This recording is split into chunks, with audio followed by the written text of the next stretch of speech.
अस्सलाम वालेकुम। आज हम रिसर्च के 51 से 100 तक एमसीक्यूज डिस्कस करेंगे। पहला सवाल है, which group shows the cause and effect process of how things happen. इसमें से कौन सा ग्राफ ऐसा है जो हमें बताता है कि काज एंड इफेक्ट बताता है, यानी एक चीज के होने से फिर दूसरी चीज हो रही होती है, उसके इफेक्ट से कोई चीज बदल रही होती है फिर हो रही होती है। तो कौन सा ग्राफ ऐसा है? तो फ्लो चार्ट ग्राफ है। हमारे पास यहाँ पे तीन तरह के ग्राफ बताए गए हैं, पाई, लाइन, फ्लो चार्ट। और फ्लो चार्ट ग्राफ यहाँ पे मैंने एग्जांपल भी दी है। देखिए कि आप स्टार्ट करते हैं, अगर कोई चीज अगर वो यस है तो फिर क्या होगा, नो है तो फिर क्या होगा, फिर यानी इस तरह जहाँ पे काज किसी चीज के यस होने से, नो होने से, ओके होने से कुछ होता है और ना होने से कुछ और होता है, तो ये हमारा ये वाला चीज फ्लो चार्ट ग्राफ शो करती है। ठीक है, इसका करेक्ट आंसर ये वाला है। जबकि लाइन ग्राफ हमारे पास क्या होता है, जो ट्रेंड्स को शो करता है कि पहले ट्रेंड ये था, अब ट्रेंड ये है। पाई ग्राफ डिस्ट्रीब्यूशन को शो करता है। नेक्स्ट क्वेश्चन है, which graph presents the steps in the process. कौन सा ग्राफ है जो स्टेप्स, तो ये स्टेप्स वाला ये फ्लो चार्ट ही है। यहाँ पे देखें स्टेप है, पहला स्टेप, फिर ये दूसरा आ गया, तीसरा आ गया, चौथा आ गया। तो स्टेप तो फ्लो चार्ट ग्राफ के अंदर स्टेप्स जो है ना वो शो की जाते हैं। Which type of graph is suitable for showing a general distribution, जहाँ पे कि इतना इस बंदे का, जैसे यहाँ पे लिखा हुआ है कि 13% फलां, 40%, 10%। अब ये वाली यहाँ पे डिस्ट्रीब्यूशन की हमने बतानी हो कि कितनी है, 100 में से कितने कितने हिस्सा किसको मिला है, तो इसके लिए हम जो है ना वो पाई चार्ट देते हैं। क्या लेते हैं? पाई चार्ट देते हैं। यहाँ पे बार ग्राफ का है। बार ग्राफ होता है लंबी लाइनें करके इस तरह होती हैं, ये बार बनी होती है ना, वो होती है। और लाइन पिक्चर 54 है the group in inferential statistics. हमारे पास चूंकि डिस्क्रिप्टिव और इन्फ्रेंशियल स्टैटिस्टिक दो है। डिस्क्रिप्टिव स्टैटिस्टिक जो होते हैं उसके अंदर हम ये सिंपल चीजें, mean, mode, median, percentile, percentage, standard deviation, इस तरह की चीजें, वेरिएंस, ये देख रहे होते हैं। जब हमारे पास इन्फ्रेंशियल स्टैटिस्टिक आता है उसके अंदर जो है ना वो हम t test, ANOVA, chi square, उसके अलावा ग्रेशन, तो ये वाली जो चीजें हैं ये हम टी टेस्ट के अंदर जो है वो देख रहे होते हैं, इनके टेस्ट इन्फ्रेंशियल स्टैटिस्टिक के अंदर देख रहे होते हैं। तो ये ऑप्शन इसका करेक्ट है। The application of the scientific method to the study of educational problem. Educational problem को की साइंटिफिक स्टडी के जरिए उन प्रॉब्लम को सॉल्व करना, इसको एजुकेशनल रिसर्च कहते हैं। एजुकेशन के मसाइल के ऊपर रिसर्च करना, साइंटिफिक मेथड इस्तेमाल करना, इसे एजुकेशनल रिसर्च कहेंगे। Micro teaching technique was studied through the, जो Albert Allen, W H Allen ने जो 1960 के अंदर माइक्रो टीचिंग मेथड दिया, जिसके अंदर ये छोटी छोटी स्किल, छोटे छोटे काम जो है वो परफॉर्म किए जाते हैं टीचर की तरफ से। तो चूंकि इसके अंदर परफॉर्म होते हैं, खुद किए जाते हैं, जैसे क्लास के रूम के अंदर आके एक टॉपिक का इंट्रोडक्शन कराना, क्लासरूम के अंदर खामोशी को तोड़ना। अब ये छोटी छोटी एक्टिविटीज हैं जो एक टीचर जो है वो क्लासरूम के अंदर बच्चों को पढ़ाने के लिए सीखता है, करता है बेहतर तरीके से। ये चूंकि करने वाला काम है तो एक्सपेरिमेंटल रिसर्च होगा। 57 है टू एक्सप्लेन, एक्सप्लेन करे, प्रेडिक्ट करे and control phenomena are the goal of. अब आप ये देखें कि हम उसके अंदर कंट्रोल भी होता है हमारा। देखते हैं कि किस चीज कंट्रोल, किस वेरिएबल कंट्रोल करना है, किसको नहीं करना। और उसकी बुनियाद भी हम फ्यूचर की प्रेडिक्शन भी कर रहे होते हैं, एक्सप्लेन भी करते हैं। तो ये साइंटिफिक मेथड है। साइंटिफिक मेथड जिससे आगे फर्दर हम मूव करते हैं तो एक्सपेरिमेंटल रिसर्च की तरफ जाते हैं। तो साइंटिफिक मेथड के अंदर हम किस चीज को कंट्रोल करते हैं प्रॉपर। सबसे पहले जी हमने प्रॉब्लम क्या है, हम उसको एनालाइज करेंगे, हाइपोथेसिस देना, फिर डाटा कलेक्शन करना। तो ये साइंटिफिक मेथड होगा।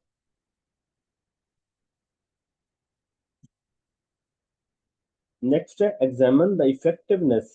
अब ये कीवर्ड देखें, कीवर्ड याद रखें। Examine the effectiveness of a computer based algebra program developed around a mastery learning program as research title. Effectiveness of examine जो है ना ये एक्सपेरिमेंटल रिसर्च के टॉपिक की तरफ निशानदेही करता है कि जहाँ पे हम इफेक्टिवनेस, कौन सी चीज कितनी इफेक्टिवनेस है, और इफेक्टिवनेस का पता चलता है कि उस चीज के ऊपर जब हम करते हैं। अब यहाँ पे वेरिएबल भी हमारे पास दो है, computer based instruction algebra program है और दूसरा मास्टरी लर्निंग अप्रोच है। कि अब कंप्यूटर बेस्ड टीचिंग से हम पढ़ाते हैं बच्चों को, और उसके बदले में क्या होता है कि बच्चों के अंदर मास्टरी लर्निंग अप्रोच होती है। तो एक इंडिपेंडेंट वेरिएबल, दूसरा डिपेंडेंट वेरिएबल, तो ये एक्सपेरिमेंटल रिसर्च है। ठीक है। which scale measure the extent of an individual agreement and disagreement with each atom that determine their accurate perception। अब देखिए यहाँ के एग्रीमेंट डिसएग्रीमेंट, तो और साथ में एटीट्यूड की बात आई है। एटीट्यूड जो होता है ना, एटीट्यूड या परसेप्शन किसी भी शख्स के मालूम करना। एग्रीमेंट जिसे हम कहते हैं agree strongly agree, disagree strongly disagree. अब ये चीजें जो है ना, ये लिकट स्केल है, लिकट स्केल की निशानदेही कर रहा है। बी ऑप्शन करेक्ट होगा। In which research design does the researcher lack randomization but imply other strategies to control extraneous variable। अब वो कौन सी रिसर्च है जिसके अंदर जो है ना वो रेंडमाइजेशन नहीं होती, लेकिन फिर भी वो जो रिसर्चर है वो कंट्रोल कर लेता है। हमारे पास ना रिसर्च के अंदर, एक्सपेरिमेंटल रिसर्च के अंदर तीन तरह के डिजाइन होते हैं। एक को हम कहते हैं परी एक्सपेरिमेंटल, दूसरा ट्रू, और खुजाई, और तीसरा ट्रू।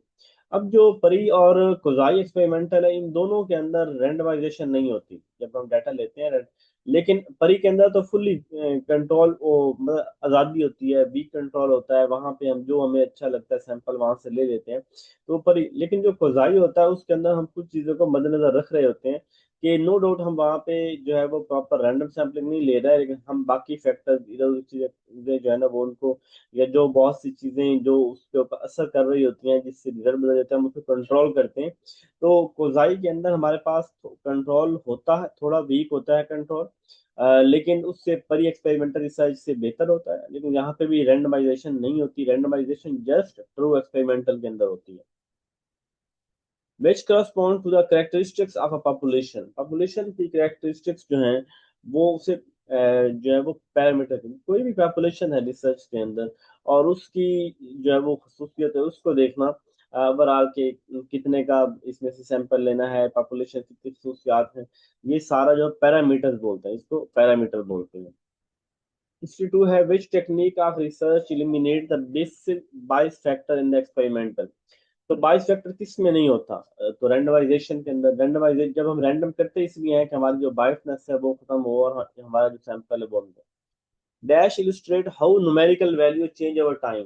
न्यूमेरिकल वैल्यू वक्त के साथ कैसे, यानी आज कहाँ पे है फिर उसके बाद कहाँ पे होगी। तो ये लाइन ग्राफ जो होता है ना, ये न्यूमेरिकल वैल्यू को बताता है कि कौन सी न्यूमेरिकल वैल्यू वक्त के साथ कैसे बदल रही है। पाई डिस्ट्रीब्यूशन के लिए, बार ग्राफ जो है वो डिस्क्रीट वैल्यूज के लिए। The correct method to write a reference in the text. हम दो तरह से रेफरेंस देते हैं, एक विद इन द टेक्स्ट, एक at the end of text. अब जो विद इन द टेक्स्ट आपने रेफरेंस देना हो किसी चीज का, तो आप कैसे देंगे? फॉर एग्जांपल ये एक शख्स है जिसका नाम है कोई भी है। अब इनमें देखिए कि हमारे पास जब भी हम विद इन द टेक्स्ट बात करते हैं ना, तो हम रिचर्ड, उस शख्स का दूसरा नाम, सेकंड नेम, और साथ के अंदर जो है वो ब्रैकेट में उसका ईयर और फिर आगे शुरू करते हैं। और अगर तो यानी कि जो बाकी सारे हैं, एल एल डब्ल्यू एंडरसन, कभी भी आपने इस तरह का विद इन द टेक्स्ट, इस तरह के डिजाइन स्टाइल नहीं देखे होंगे। तो जो पहला स्टाइल है वो ठीक है कि हम विद इन द टेक्स्ट जो है वो इस तरह से किसी चीज का इसका रेफरेंस देते हैं। A software for the analysis of qualitative data का सॉफ्टवेयर, एसपीएसएस, एक्सेल, अमोस, ये क्वांटिटेटिव है। एन वीवो जो है क्वालिटेटिव सॉफ्टवेयर है। asymmetrical curve on its vertical axis। जो कर्व सिमेट्रिकल होती है ना, यानी उसके अंदर डाटा की डिस्ट्रीब्यूशन सिमेट्रिकल है, तो इसे नॉर्मल कर्व बोलते हैं। बाकी ये जो तीन अदर टाइप हैं, लेप्टो, प्लेटो, मीजो, अगर हम जो है वो लेफ्ट एक साइड, मेजो भी तकरीबन यही होता है कि ये भी एक सिमेट्रिकल होती है, लेकिन ये उसकी फर्दर टाइप में से है मेजोपॉड। तो बाकी ये प्लेटो और लेप्टो, इसके अंदर क्या होता है, एक की पीक होती है, हाई होती है, और एक की जो होता है वो नीचे लिपटी होती है। तो ये नीचे इनका जो है वो अपनी बेस के नजदीक होती है। तो इसके ये नॉर्मल कर्व इसके जो है करेक्ट आंसर होगा। One of the most important reason for the low quality of our text book. हमारी टेक्स्ट बुक की लो क्वालिटी की वजह क्या है कि एक्शन रिसर्च कोई नहीं है, हम ये देखते कोई नहीं है कि बच्चे क्या चीज़ पढ़ना पसंद करते हैं, क्या चीज़ समझ आती है। ये बात बिल्कुल ठीक है कि हमारे यहाँ जो है वो एक्शन रिसर्च जो है वो ना होने के बराबर है। मसाइल बाकी भी हैं, लेकिन एक्शन रिसर्च मेजर मसला है। A researcher collected a sample from many students available in school।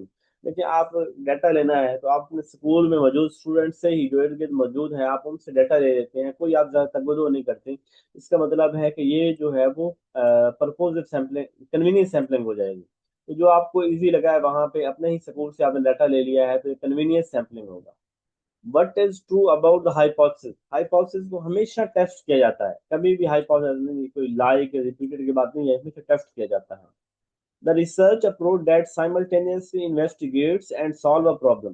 कौन सी रिसर्च अप्रोच है जिसके अंदर एक ही टाइम के अंदर उस्ताद पढ़ा भी रहा होता है, और साथ में इन्वेस्टिगेट भी कर रहा होता है, यानी वो कौन सी है जहाँ और भी काम चल रहे होते हैं और साथ के साथ इन्वेस्टिगेशन भी चल रही होती है प्रॉब्लम। तो ये एक्शन रिसर्च है जिसके अंदर हम एक तो पढ़ा भी रहा होता है, साथ के साथ एक्शन रिसर्च भी कर रहा होता है। परसेंटाइल, परसेंटाइल जो होती है ये इसको परसेंटाइल बेसिकली होता है ना कि फलाना शख्स की परसेंटाइल 80% है, इट मीन कि he is greater than 80% student of the class. तो ये इंडिविजुअल स्टूडेंट अचीवमेंट के लिए जो है परसेंटाइल यूज होती है। इंटरव्यू, इंटरव्यू जो है वो पर्सनैलिटी असेसमेंट का बेहतरीन मेथड है जिसके अंदर किसी भी शख्स की हम उसके साइकोलॉजिकल इफेक्ट, साइकोलॉजी और बाकी मैटर्स को हम देख रहे होते हैं। तो ये इंटरव्यू जो है वो पर्सनैलिटी असेसमेंट के लिए एक बेहतरीन टूल है। A process of transforming qualitative research data from written interview or field notes into types of text, ये ट्रांसक्रिप्शन होता है। यानी जब आपको मैं कोई वीडियोस दूं और कहूँ को इसको जो है ट्रांसलेट करके लेके आएं, इसमें क्या कहा गया है, तो ये ट्रांसक्रिप्शन होगा, वीडियो ऑडियो इस तरह की चीजों। A road sketch test understood as, ये एक ना इसका जो प्रोजेक्टिव टाइप टेस्ट या इंटरव्यू के लिए एक जो इसका टाइप का टेस्ट है, इसे कहते हैं सच एक बुलाक टेस्ट।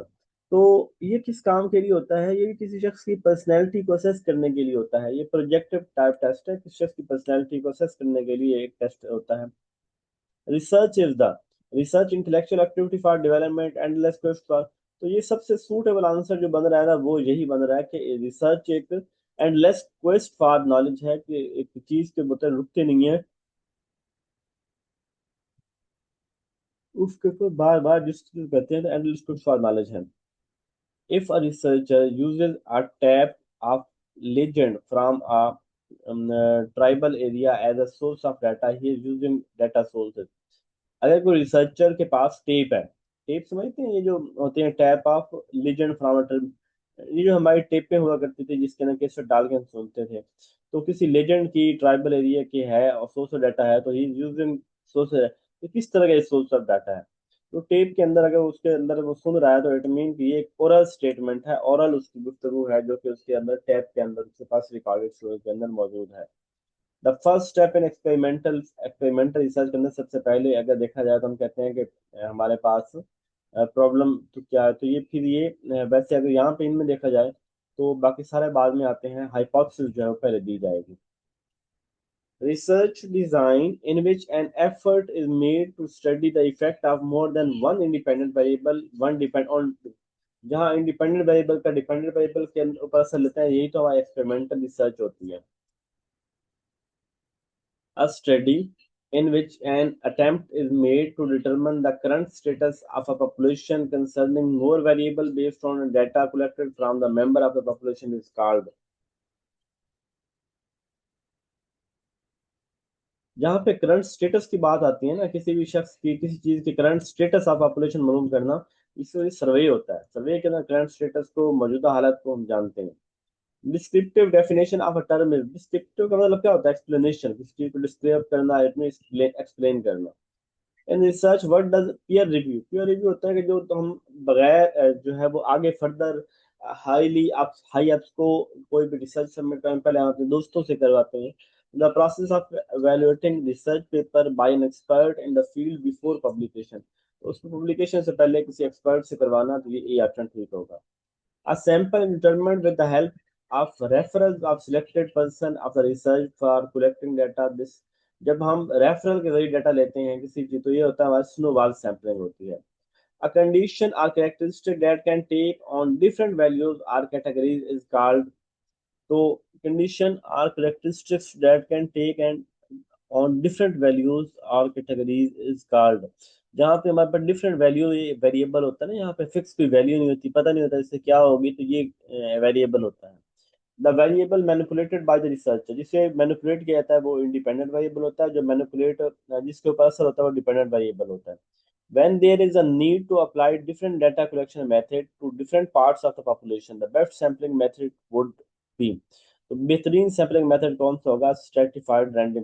यहाँ पे देखें उसका different data collection method to different parts of population, different parts of population की बात हो रही है।